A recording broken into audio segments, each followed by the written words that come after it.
Hey everyone, so today I want to talk to you about this money meditation I was doing, what happened, and my son's response. Don't mind my bruise, I was microneedling under my eyes. So that's what that is. Anyways, money meditation. So I've been doing this money meditation and it's been an incredible meditation. So what I do, I'll share it with you. So what I do is when I go into yoga, my yoga classes are 90 minutes. I just finished. I'm waiting for my nail appointment. That's why I'm vlogging from the car. But anyways, my yoga classes are 90 minutes. So what I do in my mind's eye is I take $100 bills. I visualize $100 bill. I visualize how it feels, not just one, many. I'm holding stacks of them, right? Visualize it, and then you put your senses into the visualization. So the stack of $100 bills, how do they feel held in your hand? And then what I do is I count them out. So I go 100, 200, 300, 400, 500, 600, 700, 800. So I put them in a pile of 15, like 500, 500 and 500. So 5, 10, 1500. Then what I do once I get to the 1500 point, what I do is, and this meditation, by the way, I should credit, I got it from, I think it's a Neville Goddard meditation or visualization, but I got it from this YouTube guy who Elmer or something, can't remember his full name. But anyways, so the whole point of doing that is you want to put your senses into the visualization. You want to feel how that $100 bill, when you're putting it down in between your like two fingers, what it feels like. You want, like, what does the money smell like? Like, we used to own a corner store and we used to actually have to count money out at the end of the night. And it's so funny because money is so dirty. And I remember having to count the 20s and the hundreds out and even the pennies and stuff. And my hands would just be so dirty. So it's really easy for me to like remember what that smell of paper, almost like dirty paper, was. So weird, right? So anyways, you have to have all your senses in this visualization. So you count the money out. Then what you do is you pick the money up. So now I have $1,500 in my hands, right? Then I take a bag. I always visualize like a brown paper bag, a big one, and you put the money in it, and then you put your name on it, on the bag, and then you put how much money is in there. So I always do, okay, $1,500 plus.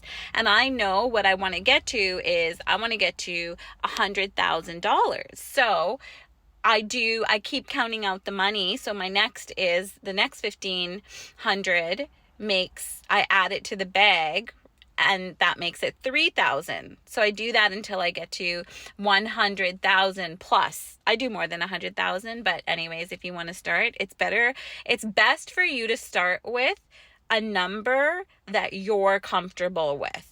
So my number is much more than 100,000 that I'm comfortable with, where I can see myself easily kind of making that. The thing is, you can't have any fear in the visualization. The minute you think, oh shit, how am I going to make this money? You're gone. You're not going to make it. The subconscious mind kicks in right away. So what you're doing when you're visualizing this money, and once you get to the $100,000 that is in the bag or more, if you're comfortable with visualizing more, you shut the bag up, you have your name on it, and it's yours. So what you're doing is you're through the visualization and your senses, you're imprinting consciously now your subconscious mind.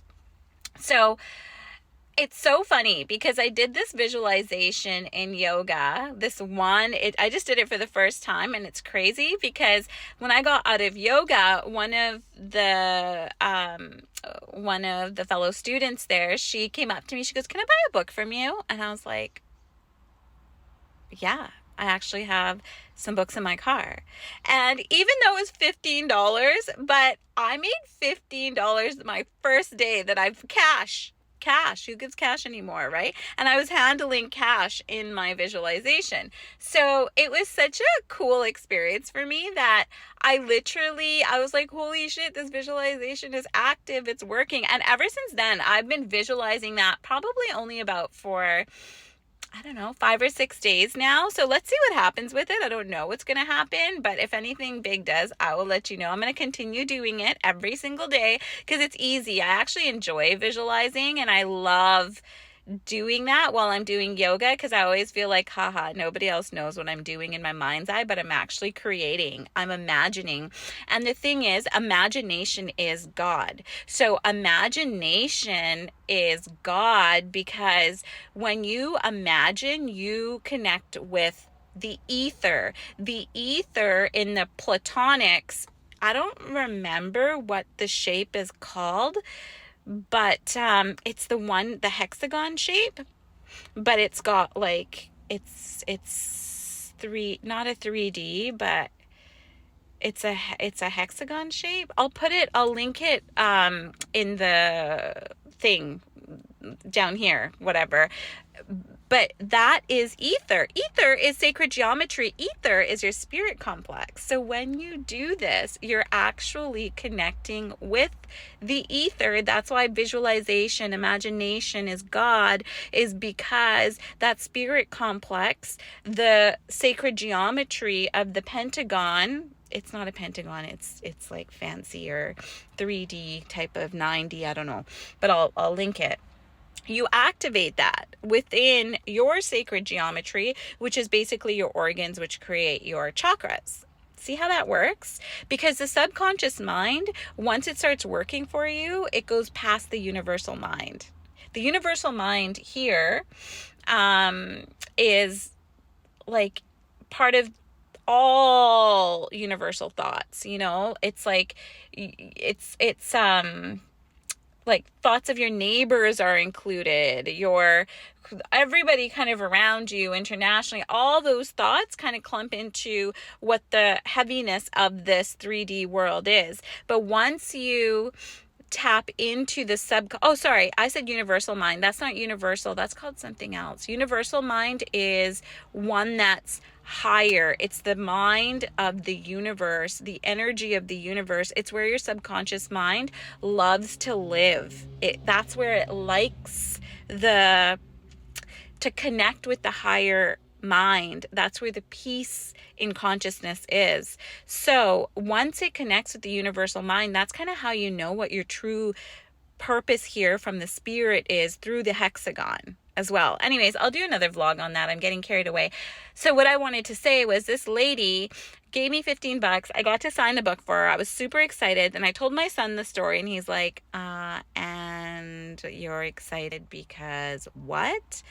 And I was like, dude, I'm excited because you have to be grateful and give gratitude to the little things. If you don't give gratitude to the little things, how is the money going to keep coming? And he was like, oh, okay. So always give gratitude and homage and love and appreciation to the tiniest, tiniest little things, because they will turn big and bigger and bigger in your highest, good, easiest path when you do that. Love you guys. Bye.